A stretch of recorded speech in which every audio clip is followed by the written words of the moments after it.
కొంతమంది ఎంతగా ఫిక్స్ అయిపోతారు, ఎంతగా ఈ అనుబంధ బాంధవ్యాలకు పెనేసుకుంటారంటే, అవి పోయేటట్టుంటే అంతకంటే ముందు నేనే పోతానని ఆత్మహత్యలు చేసుకొని చచ్చిపోతారు.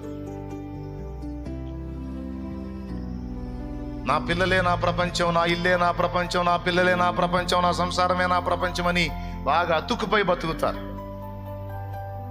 పిల్లల్ని పెంచి పెద్ద చేస్తారు, పిల్లలు బాగా చూసుకుంటారనే కలలుగంటారు, పిల్లలేమో తెలియని స్థితిలో విషం కక్కుతారు. అది జీర్ణించుకోలేరు. ఇలాంటి చేదైన అనుభవాలు వస్తాయని ఊహలో కూడా అనుకోరు, కానీ జరుగుతాయి. అప్పుడు విరక్తి చెంది ప్రాణం తీసుకుంటారు. ఎన్ని జీవితాలో అలాగా. అందుకే మళ్ళీ చెప్తున్నా, అనుబంధాలు బంధాలు అనేవి దేవుడు ఏర్పరచినవే కాదని నేను అన్ను. వాటిని బట్టి నీకు ఇచ్చిన బాధ్యతలు నెరవేర్చడం వరకే నీ పని, నా పని.